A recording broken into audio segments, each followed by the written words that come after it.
Yes, yes. Don't have the effective seal on one side. So if it gets under stress, it will mess up the job. So I've been taking resin and coating all of these keychains that have that don't have this glare. So it works. Yeah. Jocelyn, are you needing water? Is that an empty water bottle I see? I have a liquid resin. Okay. I'm just. That would be so great. And I have a clear one. Let me see. I'm going to. Yes, please, thank you. Yeah. But so far, just using the clear one, and then I have a black light. Okay. So that's what cures it in a couple lights. Otherwise, you have to set it out in the sun for like hours. With a light, you take 5 minutes. Oh, that's cool. So it's black light that does it. Yeah. It's not like UV light. Oh, yeah. Thank you. Yeah, like usually. Yeah. Exactly. So if you have one of those, you should really have to choose a Anacron resident. I could do a panel with barely, like Michael's, especially when the romance even has some. But it's also been yeah, it was you can get some at least, just and then one of my friends, the friend who's Eddie, Evie, please be part of our building. Huh? Oh, the bringing an audience today. And hey, Sarah. And others who like, yeah. So lights. I did. So yeah, so he just gave me a huge bag. We will be starting in just a minute. Thank you all so much for being here. I so appreciate you being here last panel of the day. Could someone sort of pull the door closed a little bit? Yeah, that foot popped No, down. it's okay. It's just you can't open it from the outside either. right. So you want to have it like cracked, but yeah. There we go. Nope. I just put the Put down there. Foot back down, yeah. There we go. Perfection. Thank you so much. We got there as a team. Good work. Yay! Thank you so much. As a crew. This is the last panel slot. Oh, Jesus, I'm so sorry. I'm sorry. No, you're good. Take your time. I'm understand. This is the last panel slot of TUSCON 51. We are all tired. We've all had an amazing weekend. So thank you so much for being here with us. We're gonna have a good time, everyone. So, it's gonna take a moment to all get settled and get recombobulated after being discombobulated. Thank you. So, we are going to be discussing romance, the genre, today. This is Romancing the Skeptics. We want to talk to you a little bit about the wonders and joys of romance. My name is Madame Askew. I'm a weird internet performer. I love romance. I have smart bitches, trashy books to thank for that. I've been on a romance journey since my 20s. I was a skeptic, and I was converted into a fan of the genre, so I'm excited to talk about it. Shall we make right? I am not an internet. Huh? Talk up? Yes. Like that? Yes. Okay. Perfect. Anyway, take 2. I'm Shelby McBride. I guess the biggest thing for me is I'm now an aunt but with power. I can sign paperwork. Yes. And I do enjoy the romance genre. I'm a little more picky on mine. My very favorite is Dame Barbara Cartland. Aww. She had these little novels. She wrote like over 600 of them. And you don't have a brain. You can just read. And it's the heroines aren't, getting in trouble every left and right. Don't look like that big, so that much room to get in trouble. But I insist on a happy ending. So Heck yeah, And man. I'm like, I deal with enough crap. At least somebody in my life. Tanya. My name's Tanya, and like a romance likes. You're introducing yourself. Oh, just hello. I'm Tanya, one of the Roynish Turtle peoples, and I'm actually like part of the skeptic in the Romancing the Skeptic title because I'm a very recent convert to the romance genre. Thank you, Tanya. My name's Ashley. I'm also one of the Roynish Turtles, and I am more of a recent convert as well. I started with supernatural romance because I like the supernatural stuff, and then I was like, okay, a little romance in here is not bad. And then I fell off of that for a while. And then I realized that the reason I did not like romance was because I was reading straight romance. So when I found queer romance, I was like, oh, I can get into this. This is great. So yeah, I just needed to find my jam, and now that I'm there, I'm enjoying it. Excellent. Well, welcome, fellow romance readers and former skeptics, to the romance genre. If we could have you pull the door more closed, not all the way closed, but mostly closed. Thank you so much. If it goes all the way closed, people can't get in. Well, I'll sit here and keep it on. that is your life now. Should have got here earlier. I'm like, this is the last panel. We're going to be a little bit sassy, but we want everyone to have a good time. So let's talk a little bit about the book. If you can remember the actual book that was the one that converted you, I would love to hear the title and author of that book, because here's the thing about romance as a genre, and Romancelandia, which is our in-group name for fans of romance, and the virtual space of romance. Romance is the most profitable genre. It has incredibly avid readers, and we love to share our books and to find new books to read. So you gotta get that title and author in there.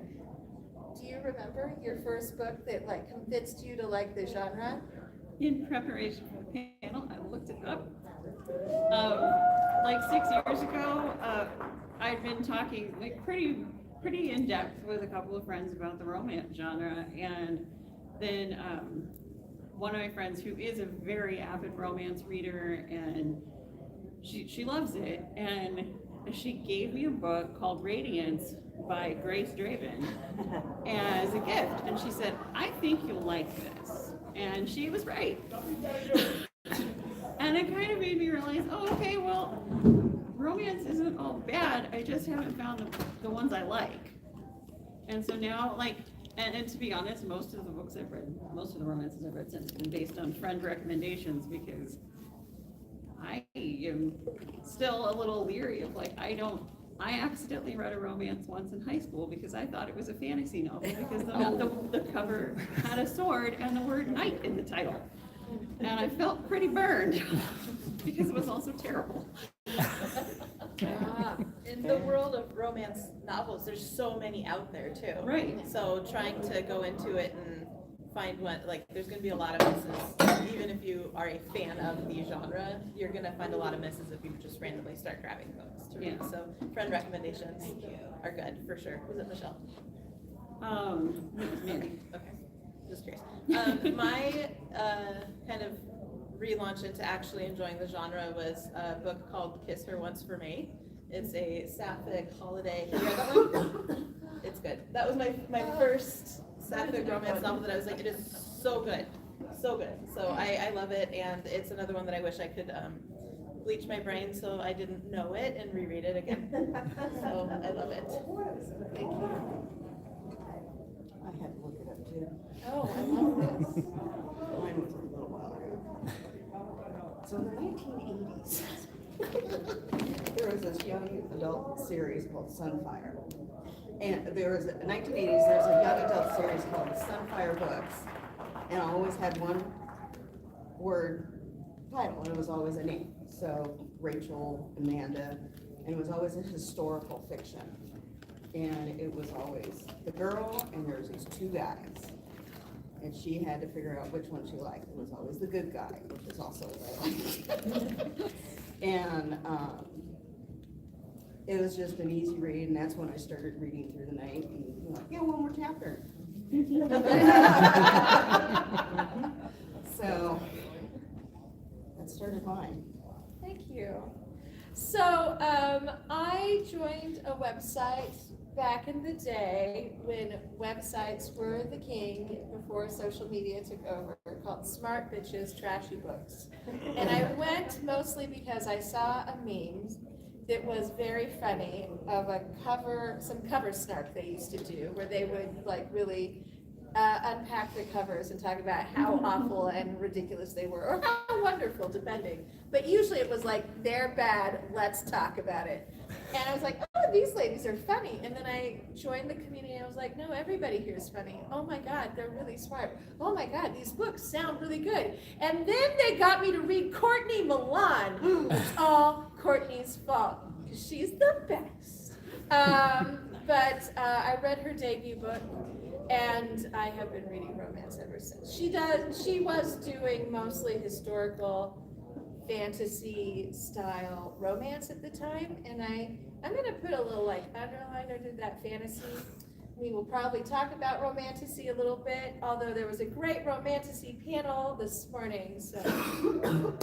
But yeah, I blame Smart Bitches Trashy Books 100%, and Courtney Milan. Thank you so much for changing my life. I might get to meet Courtney Milan at Worldcon next year, fingers crossed. Right, so, yeah, that's very sweet. I think that a lot of the romance genres, when you get into it, because of the crossover with other genres, I think that that's an easy way to kind of get into it. Like you mentioned, the historical fiction. Yes. And the fantasy elements, and supernatural was how I first got into it. So if you're fans of these other things, if you start out reading that, and then it's like, oh, this one has a little bit of romance in it, and then it goes full blown like, this is romance, but it also has these elements. So I think that that's part of finding the one that you like. Exactly, because my primary genre is like sci-fi and fantasy. And there's been a lot, I mean, and there have been a lot of books over the years where there is like a little bit of romance in them, like the books by Mercedes Lackey, Patricia Briggs, Yes. Anne Bishop, people like that, where like there is a nice love story in there somewhere along the way, but it's not the focus. And that was what my friend kind of honed in on, is like, I know what you like to read. And this is very fantastical, but it is a love story. And that kind of was like, oh, that's not so bad. And then it was Michelle that said I should read Throne of Glass. Yes. Oh. And so it is kind of fun that there is all of that kind of crossover, because I think it makes it a little bit easier to kind of try to find the thing you like in that giant pool of romance stuff. Yeah. No, I think that's one of the really, like, the strength of romance, and what people who are non-romance readers do not necessarily know at the get-go, is that romance co-convenes with genres. Like, there's a lot of this sort of blending. It's never just, they're having so much fun. I'm very happy. So it's never just like, we're just going to have these two people navel-gazing and being Romeo and Juliet and being in love. It's just like, I just need the boombox so I can go stand outside his window and read poetry and play songs, and that's the whole thing. There's usually other stuff going on, and so you can kind of pick your flavor based on like what you like as your co-convening genre with the romance. It's just that the relationship and the happy ending are always going to be very central and important elements of the book. And you were saying you like the happily ever after. I demand it. Yes, and Yeah. there's I worked hard Happy to for get to the now. end of that book. right. Happy for now, you know, so sometimes it's just, well, this is gonna work out for now, even if it's not long term, but if that's how it ends, that's in my head how they always are going to be. Absolutely. Now every genre has their sort of genre conventions. And I had this moment a few years ago. I host a long-running steampunk book club, and we did like our first sort of like steampunk horror. and I'm not really much of a horror reader, so I didn't know the conventions for that genre. And we got to the end, and I was like, what is this ending? This is awful. Like, everybody's dead, and it's miserable, and nothing good's happened. And my friend, who's a horror reader, was like, yeah, man, that's how horror books work. And I was like, oh, this is why I don't like horror. Not because there's anything wrong with horror. Horror is an amazing genre, and like, full of incredible writers, just like romance. But you need to know your conventions of the genre. And so, like, I'm with Shelby. The world is hard. There's a lot of hard stuff happening. I am an intelligent person. I am able to like separate fiction from reality. But in my fiction, gosh, I really do not want these characters I love to be like, and then we all died. I'm like, thanks, Dostoevsky, so much. I was here for fun, okay? So happily ever after is not gatekeeping, it's a convention of the genre, or happily for now. Like, your romance book will always work out. Yeah, and my thing with that is the that third scene breakup angst moment. I am realizing, since I'm new in all of this, I don't like that. It's anxiety inducing. I want them to be happily ever after. So I found a lot of the kind of cozy romance, like Legends and Lattes. Again, gay. Oh. Like, Oh, yes. you know, It's so good. yeah, that one's so good. There's one that's actually a local to the Phoenix area author. Rebecca Thorne is her name. Yeah, you can't spell treason without T. Yes. Yes. So the first two ones are out, traditionally published now. The third one's going to be coming out soon, but there's going to be 4 books in that series. I'm super excited for that. But I Really, thought she was local. yeah. No, I really need to see if she would like to be my guest. Absolutely. But they don't have that third breakup thing. So Tropes. And then I see you, Joe, so we will call on you. I think they're like, I didn't think I would enjoy the enemies to lovers trope. Sometimes I don't, because the enemy, the person who's the enemy, is really just so toxic that I'm just kind of, girl, those are red flags. What are you doing? There are other nice people that you could be hooking up with. Please find one. But sometimes it's fun. Sometimes it can be a little bit fun if they're not that bad. And basically it's two people that are just like kind of cranky with each other. Yeah. People, like there's 2 characters in Throne of Glass that are just like, when they meet each other, she is like rock bottom and he's just kind of like, oh my God, who is this person that I am meant to like take charge of and train? Dear Lord. But I also do kind of, I also am not really a fan of that whole third act breakup or miscommunication. It's something that I haven't really seen in some of the books that I've read, but I noticed it in Bridgerton's show. Episode 6 is where everything goes to hell. And like my husband pointed it out when we were watching it, because we hit season 2, he's like, well, it's episode 6, everything's probably gonna go to hell. Happened in season 1, and it happens in each of the 3 seasons. And I was like, man, I don't really dig this. It's romance, so it's gonna work out. This kind of sucks. Just talk to each other. but at what cost? We have to go through to get there. Life is anxious enough. I don't need that in it. Right? I do, Joe, I promise I haven't forgotten you. I have to respond to this. Someone in the back too. Good. I do think, I'm not a big fan of the third act breakup either, to be honest, but I think one of the cool things about reading romance for a long time is you can watch how the tastes and some of the things shift. So like the thing that's sacred is that happily for now, happily ever after, but everything that happens from the meet cute at the beginning to that happily ever after at the end is like open to change versus like, you know, current taste.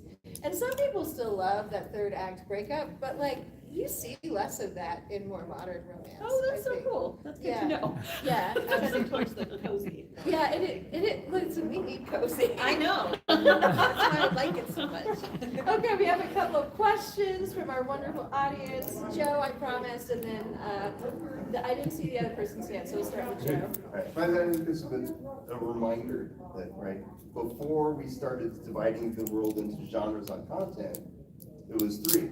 Romance always has a happy ending. Tragedy always has a bad ending. Comedy, hopefully a funny ending, and the quest. So Yeah. the fact that it's, romance is the one that's kept that concept for centuries. Yeah, that's really cool. Yeah. That's a great point, and also like speaks to our topic that romance is not a dirty word. That romance has been around for like a bajillion years. That's a very technical mathematical term. Bajillion years. Who was our other question?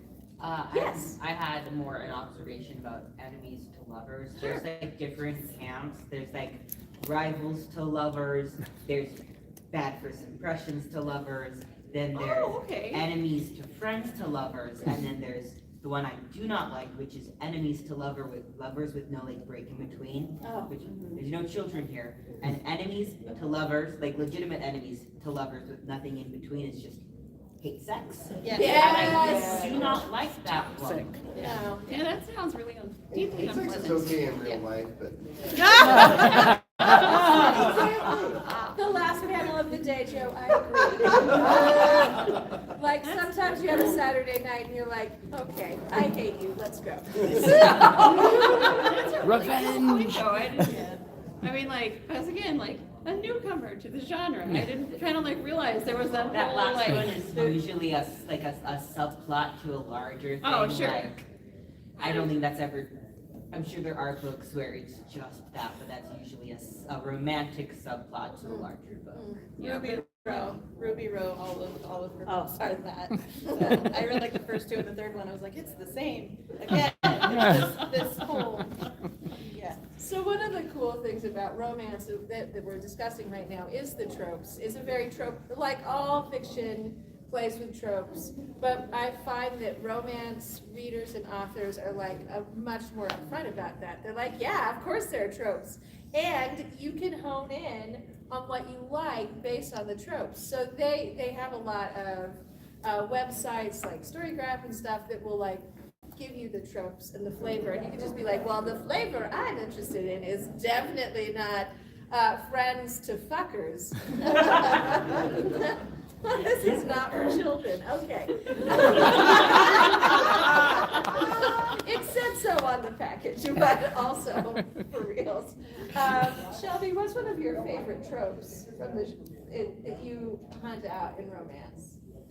There are many. There's so many. Yeah, but I got out of reading romance for a long time.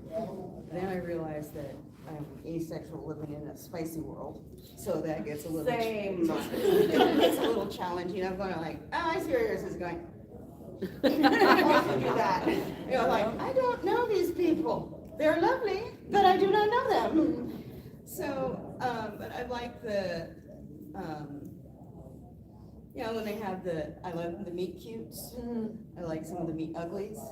Oh. But, Yeah. but it's, you know, they have to be a non-toxic person because I have enough of those in my life. Same. Yeah.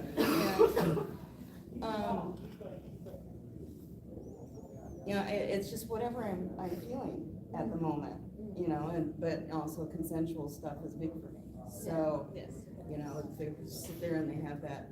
I've learned a lot going into fan fiction websites. I've also learned things that I'm not old enough for. I'm like, what's that? I shouldn't have looked that up. There's so much. Yes, and I'm like, okay. This is a site my mother won't be visiting. Don't go into AO3 without a plan and maybe a tour guide. And knowing how to work the filters. I'm the queen of the filter. Work the filters, read the trigger warnings. Yes. And the tags. And so AO3 is a fan fiction site.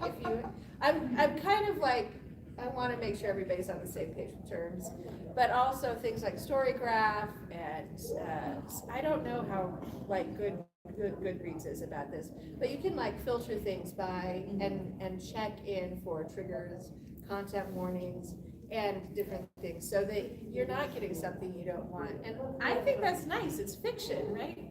I have not noticed that being able to filter for that stuff on Goodreads. Yeah, And I'm on there daily. Goodreads is, bless their hearts. Tracking what I've read, anything else, not so much. Yeah, I just do it so that I can see what I've read and, Yeah. so, yeah. Ashley, favorite trope? I love Grumpy and Sunshine. I talked about this a Oh, little God. bit in Forgot about that one. Our Flag Yes. Means Death, Sorry, because what it's, is that? Grumpy and Sunshine is where you have two characters, one of them is the Grump and one of them is Sunshine, and a lot of the times they end up starting kind of as enemies to lovers just because the Grumpy is annoyed by the Sunshine or whatever. But I love the coming together of the Grumpy and the Sunshine. It's just very sweet to me because I'm Sunshine, if you haven't picked up on that. Missed it. So, yeah, missed that. Yeah, so I love that, with the caveat that as long as neither of them are changing who they are for the Grump or the Sunshine. But, yeah. I love Grumpy Sunshine. It's so, it feels always very wholesome. Yeah. Yeah. I think it's probably a trope I did not know existed until I named it, because I realized I liked it, because I adore Stephen Blackbeard. Yes. Yes. So good. Yeah, and like Herb Comfort is another Yeah. one, which we talked about a little bit in our Flag Means Death panel. But I don't know. I am like always here for Grumpy Sunshine. Yes. Yes. Love it. Yeah. Any good recommendations? Oh my gosh. Well, I of course love Gail Carriger so much, and I have to say her latest. You've read these, so I'm so sorry. But she wrote a space opera trilogy that starts with Divinity 36, or Dome 36. Dome 36. Thank Yes, you. Oh that my one. gosh. And Fex is so grumpy. Yes. So grumpy. That is definitely And Grumpy then, Sunshine. yeah, absolutely. So that's a wonderful series, and everyone needs to read it so I can have more. Okay, so please read those books. I also recommend TJ Klune. We were talking about Oh, yes. Yes. So he has the House on the Cerulean Sea and then Somewhere Beyond the Sea. That is Grumpy Sunshine kind of, but it's very found family literally. Yes. That one's really good and wholesome, and I like it. Well, and Under the Whispering Doors. I was just gonna say that's what. Oh, that one's so good. Under the Whispering Doors is also very good. That one, I will say, I recently lost my grandmother, who was like the glue that held our family together. I would recommend not reading that book right after something like that, because I did, and I was sobbing the entire time. So it's a very heartfelt book, but it's very good, and none of them have spice in them. So if you're averse to spiciness, I like those because they are very comfort, cozy without the spice in it. So With a box of tissues. Yeah. with a box of tissues and a But box if you of do like T.J. Klune's Green Creek series, super spicy, and the Grumpy Sunshine is, oh, and the first book is right there. Really so good. So those are the ones. Yeah, and I was gonna say something profound and it went right out of my head. So I apologize. But let's talk a little bit about, so right now, a big buzzword in all of fiction, and especially in like bookish spaces on social media, is romantasy. And like, listen, I am not here to be spicy about new terminology for old things. Like, it's a great portmanteau. I've been reading romantasy since before it was called that, and so I'm just like, cool. I'm glad we got a cute word now. I know some people get spicy about new terms, but I'm a linguist. I love them. So, but I am a cunning linguist. Good girl. Talk to me about Saturday night. So, but I think one of the things we were talking about as we were developing the panel and preparing was that there's really always fantasy to romance. So let's talk about like the fantasy of it all, like the fantasy of having a happy ending, the fantasy of marrying a millionaire duke when there were really like only 10 dukes and they were all like kind of weird and a little off-putting and definitely imperialists, but we found the one nice one who's very enlightened in that one book. and all of his brothers who are also dukes. And so like, there's all kinds of fantasy, and fantasy, the escapism, the fantasy is sort of part of the joy of the romance genre. Yes, it doesn't have to be dragons. That helps sometimes. But, I yeah, like it better if there's dragons. I do too, yeah. Everything's Or better like with for- dragons. Yeah, you know, like the, pardon, dinosaurs, dinosaurs are also amazing. so, because when I hear romantasy, which is romance and fantasy, the first thing that comes to mind is dragons. Yeah. Like, or fae or something along those lines. So that is a good point, that the fantasy and romantasy can just be about the fantasy of what's happening. It's not necessarily fantasy creatures. Yeah, which actually is something I'd never really thought of until we started having those conversations. Yeah, so that's cool. Yeah, I think, I don't know, it's also funny because a friend gave me a book last year called Fourth Wing, and I didn't realize that it was romance, and then I learned the term romantasy. And I was just reading, I'm like, hell yeah, dragons. It's like heavy Pern vibes. Yeah. I always thought the Fourth Wing was like the warrior cats for dragons. Is it a romance? It is It not becomes- a, it it's does a become five pepper spice romance. If you've ever read Anne McCaffrey, it has like heavy Pern vibes, but a little bit darker I and a know little harder. so many children that have read that book. Oh, Not well. like children, but like people I consider children. Yeah. In my opinion. Definitely should not have read that. so like teenagers, middle schoolers. Yeah. Oh, well, it is considered a young HYA. adult. Yeah. It is considered a young adult book. So that covers, Yes. that covers a wide range. Yeah. Like, young adult can be up to like, you know, like high schoolers. And basically, I mean, young adult can be like up to like somebody in their like early 20s. Like, let's be real. Yeah. I'm like in my 40s and I barely feel like an adult. But yeah, the Fourth Wing has this thing, like, if that's your jam, if fantasy is your jam and dragon riding, like that world is hard. It is hard. There are not many soft landings. And your point of view character is somebody who like was thrown into it because her mom is a very hard woman. But like, and I'm like, oh, this is great. Oh, hey, wait a minute. That feels like it's gonna be a thing. And it did become a thing, but I really enjoyed how it got there. So, and then like I ended up, and I didn't expect it to be romance because when my friend gave it to me, she said that her husband really liked it. And she hadn't read it yet, and I was like, well, I don't think he reads romance, but I don't know. But sometimes you discover you've been reading romance The all entire along. time. yes, romance is the friends we made along the way. And that actually caught me off guard too with Fourth Wing, because I didn't know it was gonna be a romance, and then I'm reading it and I'm like, whoa. And just like one little thing that I considered leading up to con when I thought about all this is I really think, and I know there was a whole ass romantasy panel, but like this is something that I had thought of, was that I feel like the fantasy genre lends itself very well to pairing with romance, primarily because romance has the thing of like happily ever after or happy for now. And in fantasy, most of the time, there is some big conflict that everyone has to overcome. Everyone has to bound together to overthrow the evil interests. Like whether it's an empire, a dark wizard, like evil fae, or whatever. You've got your group of people that usually are people who are friends and colleagues of the main love interest. And whether they get along or whether they get along at the beginning, they all become allies for this cause. And so by the end of it, not only have maybe a few of them found love along the way, they also get to build a new place the way that they want it, because they have taken down the bad guy. And I really think that's an important message right now. Yes, yeah, George. Yeah, A little romantasy from you, Shelby? Oh, I'm sorry. Go ahead. Okay. I'm like, who's Mitchell and where are they taking my nephew? Oh, Michelle. I know Michelle. I'm good.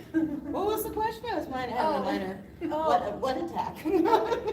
I'll talk a bit and I'll give you a moment to pull yourself in. Right? Thank you. Sounds good. Okay, great.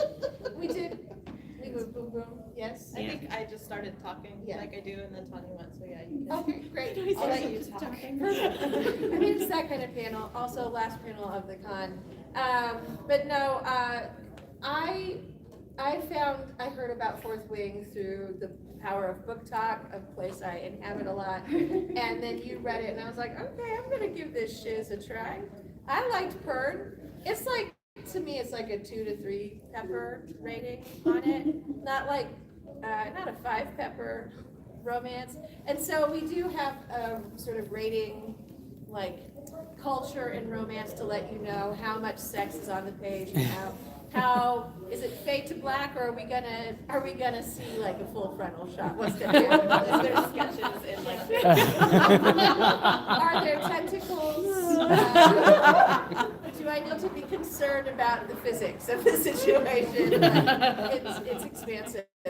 But I love that these are the sorts of books that can be a little bit subversive, because people come to them because they're like, ooh, dragons, or ooh, dinosaurs, or ooh, vampires, and then they're like, I don't know, there's like a little soft moment and some characters who like each other, and next thing you know, they're like, what do you mean there was a romance in it? Like, I don't know, there was dragon fighting. I'm like, yes, and also fucking. And so, you know. And next thing you know, they're overthrowing the corrupt government. Yes. Romance, the gateway to revolution. Maybe that's next year's panel. So. Yes. Right after that, my sister-in-law messaged me. Deep breath. I'm good. You know what? Here's a fantasy moment of romance, is that you can come and go into your pink fuzzy place of convention time and no problems happen because they are magically whisked away by that dude who rode up on the white horse and was like, what problems? I am now your social media manager. I'm entitled to take I'm care of ready. you. Let's go.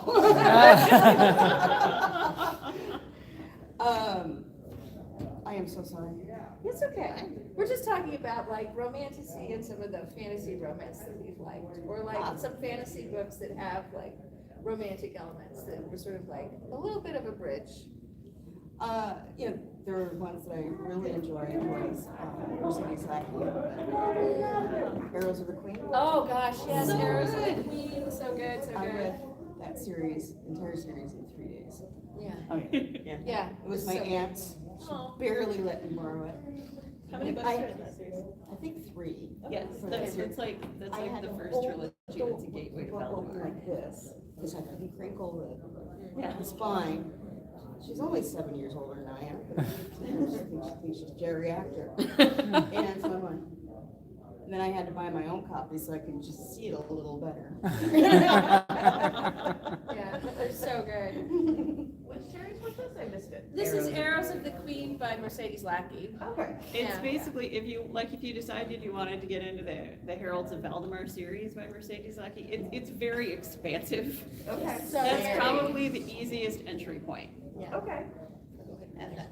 So I had a question sort of about romantasy or fantasy romance or what have you. As somebody who's, I'm not sure if I'm into the genre or not yet, just because I've, especially been more of a speculative fiction fan, and finally, eventually, the first book that really got me, because I've been introduced to potential romance books, but it felt to me like so many of them, even if they were technically fantasy, it was, like you say, just sort of standard plot in a world with dragons or on a spaceship, and it's not actually, there was nothing besides the same old plot. It was like, this could be anywhere, and it doesn't matter. So trying to fit through that, and until finally being introduced to Cushion's Dart.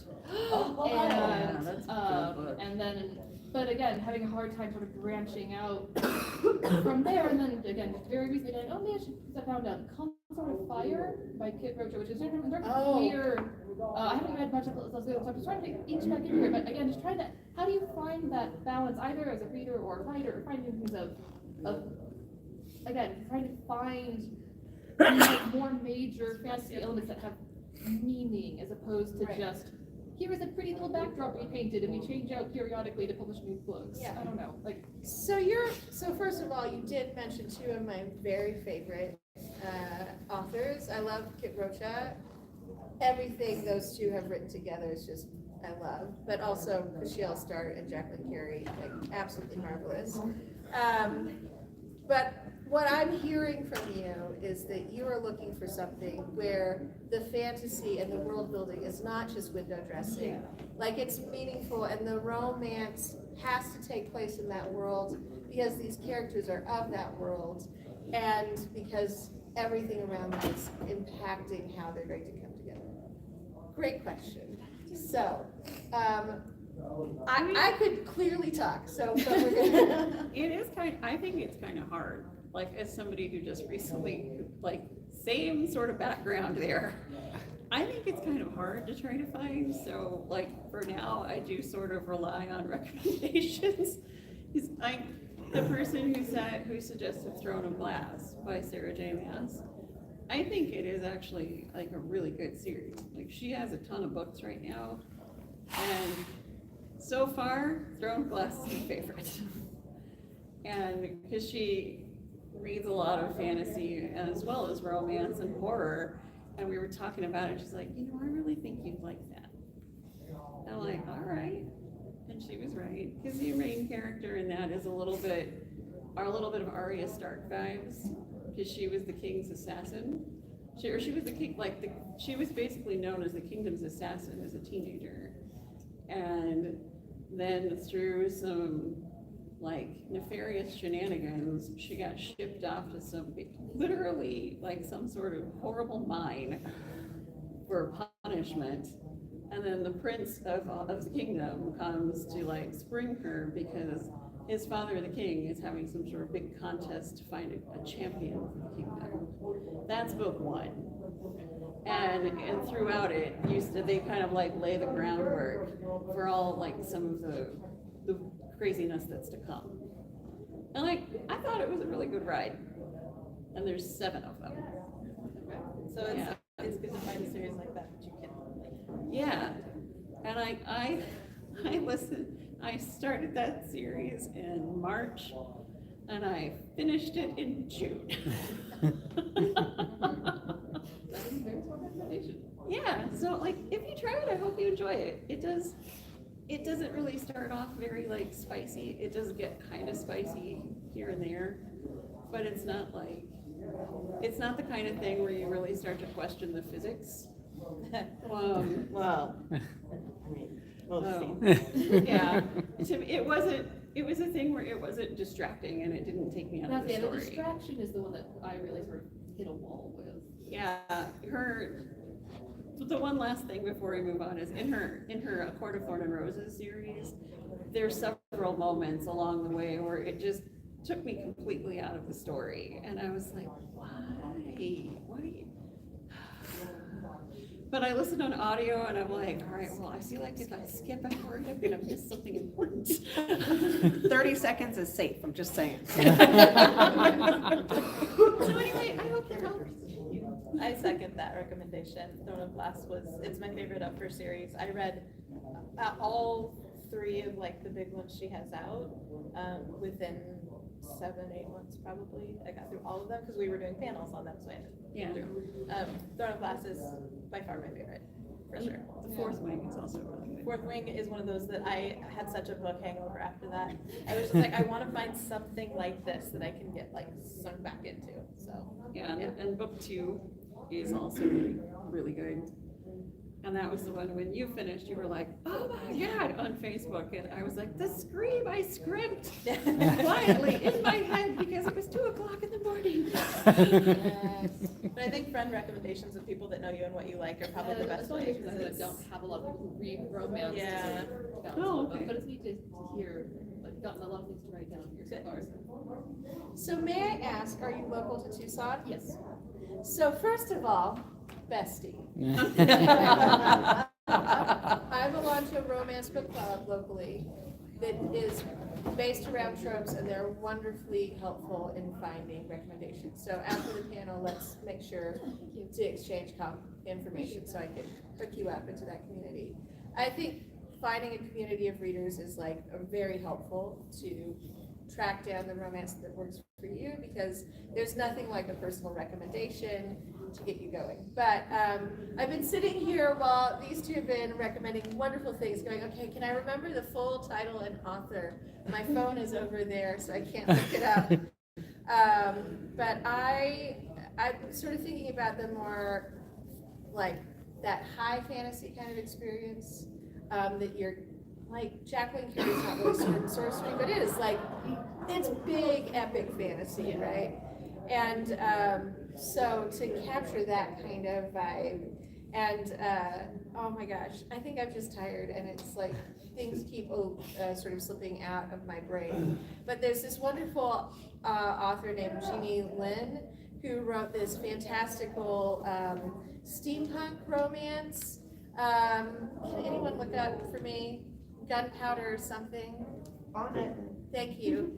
The Gunpowder Saga, We read it for book club. Yeah. And she's wonderful. She also wrote a fantastic romance that's set like in Mongolia with like this, that's like called Butterfly Swords, and it's like a warrioress and a princess, and they have to like get out there and, you know, combat patriarchy and survive and find true love and romance. And it's like, yes, I'll just gobble that up. Thank you very much. And it works in the world because they need their context for their story to make sense. And it's very expansive. And Gunpowder Alchemy? Yeah. Gunpowder Alchemy. Thank you so much. I'm just like, it's gunpowder something. I read a lot. But I really recommend Jeannie Lynn. And also Maria P. Snyder. I think I've got that right. Wrote some wonderful like fantasy romance back in the day. That was like, she's a poison taster, but she's actually like hiding because she's got this magic that if anyone finds out, they're gonna like put her in a tower, and then he finds out and he's like, ooh, will I put her in the tower and make her do nefarious things for us, or will I support this woman? And it's like a great like scope of the world building and the magic system, but there's also this romance that's propelling the story. Yeah. Fun. Yeah. Recommendations for our friends, our new bestie over here. Well, let's see, of course, the Mercedes Askew. Cannot go wrong. The other series of hers that I like are the Elemental Master series. Yes. Oh, yes. Red Bardic Voices is the one of hers that I need to branch out. Yeah. Yes. There's Louise Bujold McMasters, or Louise, just McMasters Bujold. literally Lois McMaster Bujold. Yeah, no, thank you for getting her name right. She's my favorite. I love her. So she does sci-fi, and she also does fantasy. I love her sci-fi Miles series. And Miles, the first 2 books are setting up for the Miles series. So it's when Miles' parents meet, and they're on opposite sides of the war, but they get stuck on the same planet, and so they have to work together to survive. And the way she does it was brilliant. And I love Cordelia. She doesn't take any crap at all. My baby. And you know, she does things, and it's the way she does it is very, very good. And there's intrigue. It's science fiction, but there's political intrigue. You know, I will always recommend it. And I feel like It starts with Shards of Honor. Shards of what? Shards of Honor. Shards of Honor. That was a good book. I feel like the romance would not work without the context of the worlds that she sets them in. Like, she's a real master of world building, as well as like creating these wonderful characters. You know, you talk about, remind me of the 2 warring factions. You know, it's a lot of what's going on today, where you have her, she's you know, very open-minded. You know, I'm trying not to get into it too far and make it political at the same time. But her lover, who turns into her husband, it was based on Russian regime, and it's done very well. Yeah. And then Cordelia comes to his world because they got married, and she just sets everything on fire. As you do. In some cases, literally. Those are great books. I have to read them again. Thank you, great question. And also, like, I'm very keen to make sure you find some good books to read. Yeah. Any other questions? Okay, well, we have 2 minutes left in this panel, technically. And would you guys like to wrap up with the last favorite book? Well, I kind of already talked about my favorite at the moment was like the fourth wing of the Empyrean series. So it's not really a book, it's like or Throne of Glass. I know, yeah, that's about it right now. I've been bouncing around between like romance and the strange horror of T. Kingfisher. So Yeah, it's a balance. yeah. My most recent, I'll just go with the one that I finished most recently, was Pumpkin Spice and Poltergeist, which is such a good, I read it in one sitting.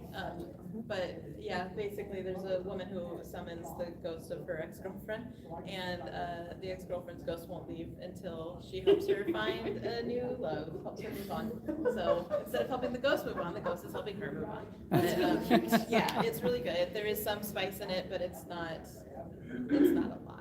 So, of course, I'm gonna put in 2 plugs. One for next year's guest of honor, author, Gail Carriger. She, listen, just read her everything. But her Parasol Protectorate books are very,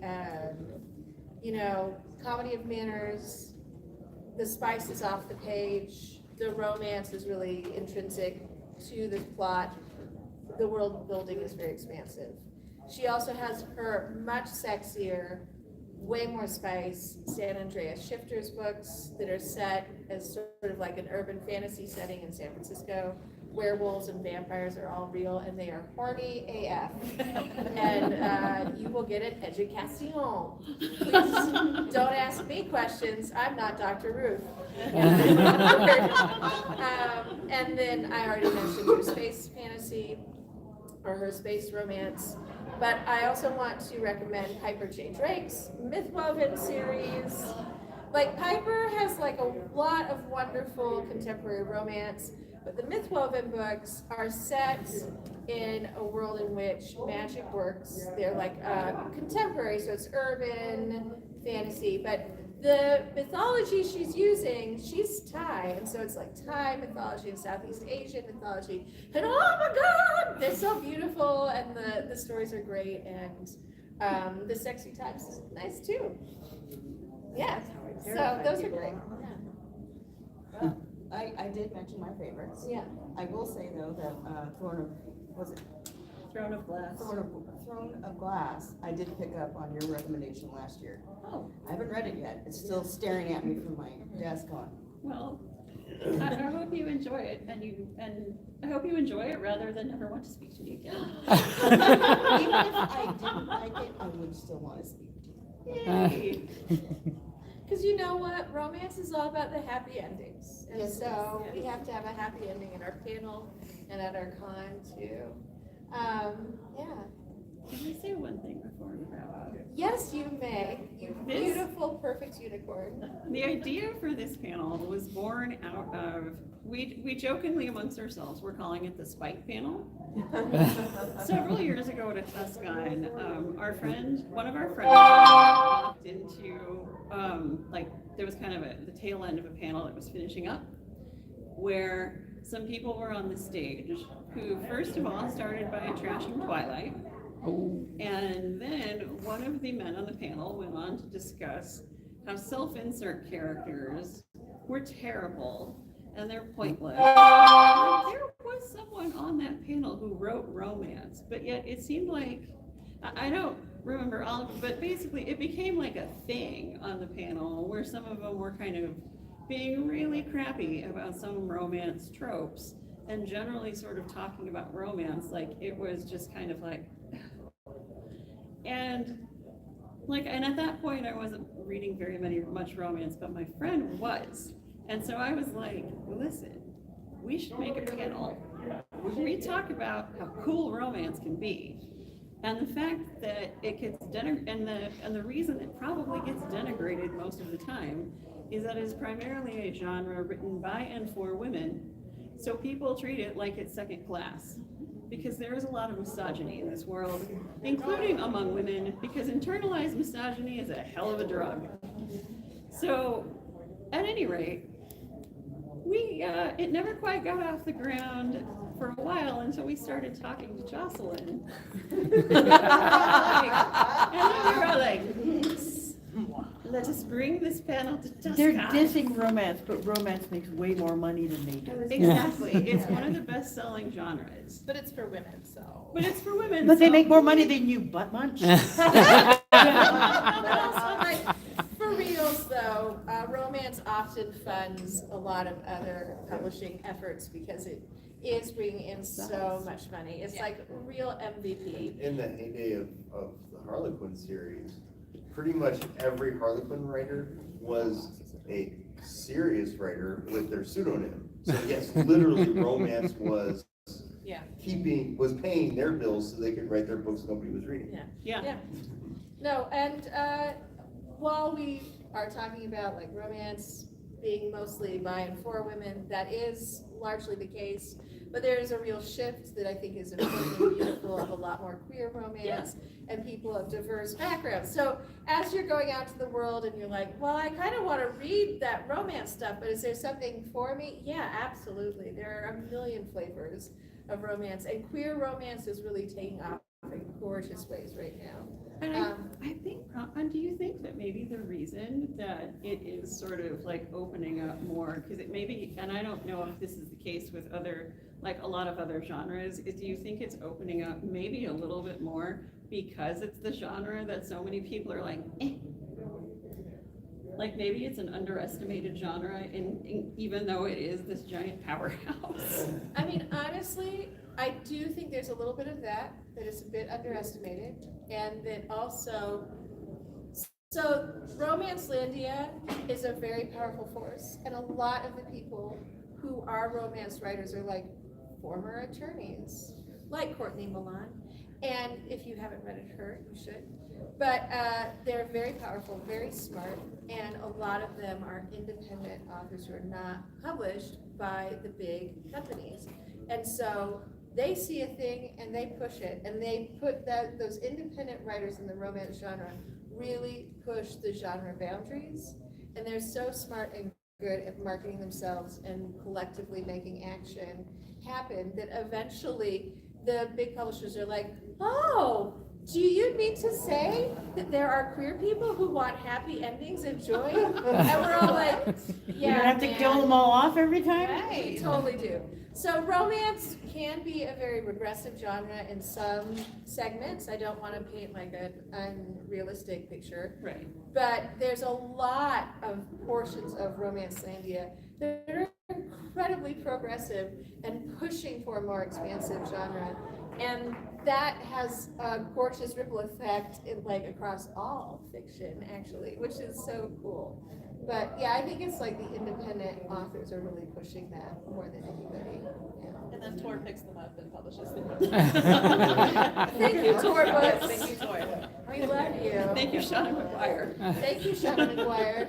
Oh my gosh. She really liked Legends and Lattes, and then it just kind of blew up from there. So amazing. Yeah. Another book to put on your radar is definitely Legends and Lattes, because that is you know what? That's a wonderful fantasy romance. Yeah. And the world is really cool. It's so good. Yeah. Bookshelves and bone dust. Yeah, so we've definitely run over, and I don't know if you guys have any last little quips before we bid you all adieu. Thank you so much for being here. Thank you, Tuscan. Technically, I'm part of the programming team. By technically, I mean, I totally am. That's 2/3 of the programming team. And leaders. Smarter is 2/3 and a sector 2/3. Aw, aw, yeah. He's pretty damn smart. I know, have you seen that hair? Joe, I don't know. Gosh, Joe, you have a real sachet when you walk, so. But thank you so much for being here. Please come back to TUSCON next year. Tell us about what you read. Maybe do panels.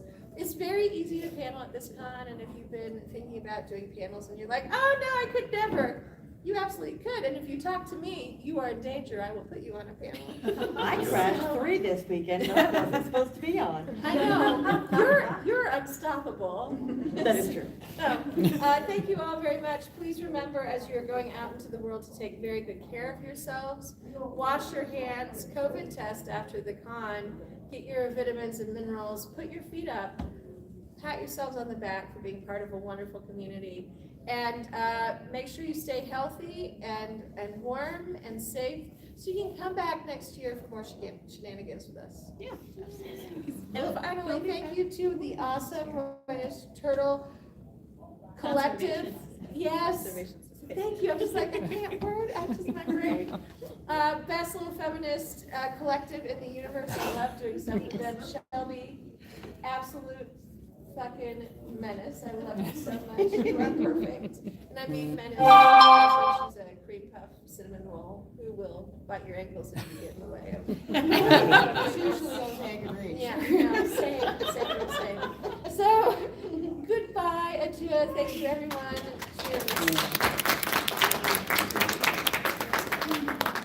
Cheers. Yes, please do the magic thing. Thank you. Oh, Jen, you're so good. Thanks. Yeah, and then I'll be like.